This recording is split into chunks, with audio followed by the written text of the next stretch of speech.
প্রিয় দর্শকবৃন্দু, আপনারা ভালো আছেন। আজ আমি আপনাদের জসিম এবং সুচরিতা কিভাবে নায়ক-নায়িকা হলেন তার একটা ছোট্ট গল্প আপনাদের বলবো। একদিন আলমগীর কুমকুম বসে আছে এফডিসিতে। তখন এমন সময়ে সুচরিতা অর্থাৎ হেলেন, সবাই এফডিসিতে হেলেন বলেই তাকে চিনত এবং জানত। তখন সুচরিতা অর্থাৎ হেলেন সামনে দিয়ে যাচ্ছে।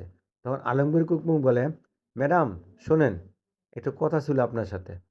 তখন সুচরিতা বলে, কি কথা বলেন?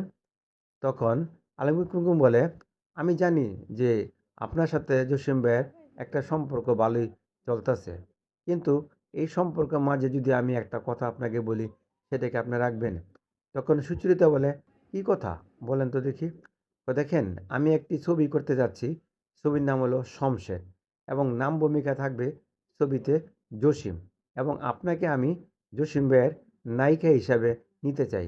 আপনার মতামত কি? তখন হেলেন তো সুচরিতা বলে, দেখেন ভাই, আমি তো এখন একটু ব্যস্ত আছি বলতে গেলে, একেবারেই না।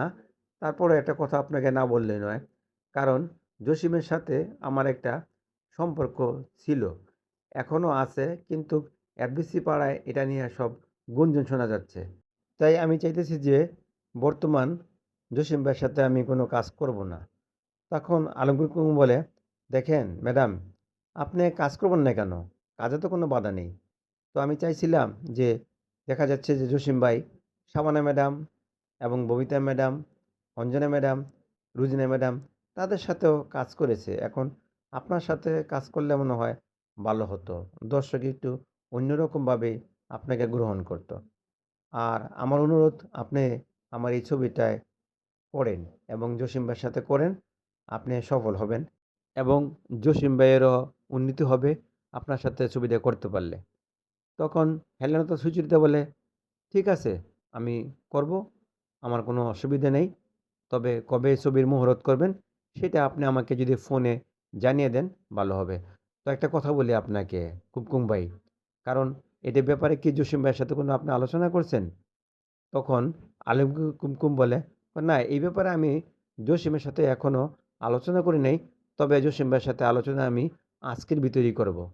এমন সময় দেখা যাচ্ছে যে জসিম গাড়ি থেকে নামতেছে। তখন আলমগীর কুমকুম গিয়ে বলে, কি জসিম ভাই, ভালো আছেন? তখন জসিম বলে, অবশ্যই ভালো আছি। তো কুমকুম ভাই, আপনি কেমন আছেন? তখন আলমগীর কুমকুম বলে, আমি বেশ ভালোই আছি। তবে একটা কথা বলতে চাচ্ছিলাম আপনার কাছে। কথাটা শুনলে কি আপনি রাগ করেন কিনা জানি না। তখন জসিম বলে, না, না, আমি রাগ করব কেন? আপনি নির্দ্বিধায় বলতে পারেন, কোনো সমস্যা নেই। তখন আলমগীর কুমকুম বলে, আমি চাচ্ছিলাম আমি আপনাকে দিয়ে একটা ছবি তৈরি করব, এবং নাম ভূমিকা থাকবেন আপনি। ছবির নাম শমশের, এবং আপনার বিপরীতে থাকবো হেলেন অর্থাৎ সুচরিতা। তখন জসিম বলে, কি বলেন আপনি? হেলেন আমার সাথে ছবি করবে? কারণ তার সাথে তো আমার একটা দ্বন্দ্ব চলতেছে। এবং দেখেন না এফডিসি পাড়ায় হেলেন আর আমাকে নিয়ে কত গুঞ্জন চলতেছে। এখন এই মুহূর্তে যদি আমি হেলেনের সাথে ছবি করি, দর্শক তো আমাকে গ্রহণ নাও করতে পারে, এবং এফডিসি পাড়ায় নানা ধরনের কথা উঠতে পারে। তখন আলমগীর কুমকুম বলে, দেখেন ভাই, একটা কথা বলি, শোনেন, এই মিডিয়া জগতে সাংবাদিকরা কি না করতে পারে। তারা সামান্য তিলের তাল বানিয়ে এটা ছড়িয়ে দেয়। আর আপনি সুচরিতা ম্যাডামকে ভালোবাসেন, আপনাকেও সুচরিতা ম্যাডাম ভালোবাসে, এটা নিয়ে তো আমাদের মাথা ব্যথা নেই। তবে আমার যে গল্পটা, সেই গল্পটার ভিতরে আমি, আপনার নাম ভূমিকায় থাকবেন শমশের, আর আপনার নায়িকা থাকবে সুচরিতা।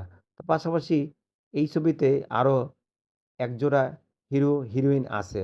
যেমন ইলিয়াস কাঞ্চন থাকবেন দ্বিতীয় নায়ক, এবং রুজিনাও থাকবে দ্বিতীয় নায়িকা। তো এখন আপনি যদি রাজি থাকেন, তাহলে আমি ছবিটা মুহূর্ত করতে পারি, এবং আমি আশা করতেছি যে সুচরিতা ম্যাডামকে নিয়ে, আপনাকে নিয়ে যদি আমি শমশের ছবিটা করি, তাহলে বেশ ভালো চলবে এবং আমার আত্মবিশ্বাস। তবে এখানে একটা গুরুত্বপূর্ণ চরিত্রে অভিনয় করবে জাম্বু। তখন জসিম বলে, ঠিক আছে, আপনি যখন এত করে বলতেছেন, আর আপনার কথা তো আমি ফেলতে পারবো না। কারণ আপনি একটা পরিচালক। আর আপনার কথা অমান্য করার সাহস শক্তি আমার নেই। কারণ আপনারই তো আমাকে নায়ক বানিয়েছেন। সবাই মিলে যদি আমাকে নায়ক না বানাতেন, আর পরিচালকরা যদি আমাকে নায়ক হিসেবে মেনে না নিত, এবং তারা যদি আমাকে অভিনয়ের সুযোগ করে না দিত, তাহলে তো আমি নায়ক হতে পারতাম না। তো যাক, আপনার কথা তো আমি ফেলতে পারি না। তখন জসিম বলে, "আচ্ছা আলমগীর কুমকুম ভাই, এখন হেলেন কি বলেছে?" তখন আলমগীর কুমকুম বলে, "হেলেন কিছুই বলে নাই। হেলেন বলছে যে, 'ঠিক আছে, তাহলে জসিম ভাইয়ের সাথে আলোচনা করেন। দেখেন জসিম ভাই কি বলে। তারপরে জসিম যদি রাজি থাকে তাহলে আমাকে আপনি ফোন করেন, আমি করব।' তখন জসিম বলে, "ঠিক আছে। সুচরিতা যখন বলেছে যে আমার সাথে অভিনয় করতে তার আপত্তি নেই, তাহলে আমার আর আপত্তি থেকে লাভ কি? আচ্ছা ঠিক আছে, আপনি মুহূর্তের ব্যবস্থা করেন এবং কাঞ্চনকে আপনি বলেছেন এবং রুজিনা ম্যাডামকে বলেছেন?" তখন আলমগীর কুমকুম বলে, "হ জসিম ভাই, তাদের সাথে আমার আলাপ আলোচনা শেষ।" তখন আ জসিম বলে, "আচ্ছা, কাঞ্চন কি বলছে? কাঞ্চন কি দ্বিতীয় নায়ক হিসেবে কাজ করবে আমার সাথে?" তখন আলমগীর কুমকুম বলে, "অবশ্যই করবে। সে তো শুনে খুশি হয়েছে যে নাম ভূমিকায় যদি জসিম ভাই থাকে তাহলে ছবিটা হিট হবে। আর আমারও একটু নাম হবে।" রুজিনা ম্যাডাম কি বলেছে? তো রুজিনা ম্যাডাম বলছে যে, "ঠিক আছে, আমি কাঞ্চনের সাথে অভিনয় করব। আমার কোনো সমস্যা নেই।" তারপর ছবির মুহূর্ত হয়ে গেল। মুহূর্তের সময় দেখা যায় অনেক গুণী পরিচালকরা মুহূর্তে উপস্থিত হয়েছে এবং ছবিটা পরিচালক আলমগীর কুমকুম সাহেব সুন্দর করে নির্মাণ করেন। ছবিটা ছিল সাদা কালো। তো ছবিটি নির্মাণ করার পর হলে যখন মুক্তি পায়, দর্শক ছবিটাকে গ্রহণ করে নেয় এবং ছবিটা সেই সময় সুপার ডুপার বাম্পার হিট হয়। শমশের ছবিটা এবং নাম ভূমিকা থাকে জসিম এবং সুচরিতা থাকে তার নায়িকা। এভাবেই দেখা যায় সুচরিতা জসিম এই ছবিতে নায়ক-নায়িকার প্লেব্যাক করে এবং তারা সফল হয়। তারপর দেখা যায় যে সুচরিতার সাথে জসিম, মুজাহিদ, তারপরে মোহাম্মদ আলী, রকি, আক্রোশ আরও বেশ কয়েকটি ছবি সুচরিতার সাথে অভিনয় করে জসিম সফলতা পায়। এভাবে জসিমের পথ চলতে থাকে। তারপর এক পর্যায়ে দেখা যায় সুচরিতার সাথে জসিমের বিয়ে হয়। কিন্তু সুচরিতার সাথে জসিমের বিয়ে এটা দীর্ঘদিন টিকে নেই। একটা চক্রান্ত দল সুচরিতার সংসারটাকে ভেঙে খান করে দেয়। এভাবে জসিমের দুঃখ মনে কষ্ট নিয়েই সে তার কাজ করতে থাকে। কাজ এগিয়ে যায়। একের পর এক ছবি হিট দিতে থাকে দর্শকদের এবং এফডিসিতে তার সুনাম বাড়তে থাকে। কিন্তু সুচরিতা এদিকে তাদের বিচ্ছেদের পর সে একটা দেখা যায় এক পর্যায়ে সে আর ফিল্ম জগতে থেকে সরে গিয়ে সে অন্য একটা কাজে লিপ্ত হয়ে পড়ে।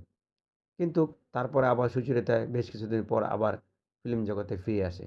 কিন্তু জসিম ফিল্ম জগৎ থেকে ছেড়ে যায় না। কারণ জসিম ফিল্মকে অনেক ভালোবাসতো এবং অভিনয়কে তিনি ভালোবাসতেন এবং তার ভালোবাসার কারণেই সে এক সামান্য একটি ভিলেন থেকে সে হিরো হয়েছিল এবং সফল হিরো হয়েই সে এফডিসি পাড়ায় সে রাজত্ব করে গেছে বেশ কয়েক বছর।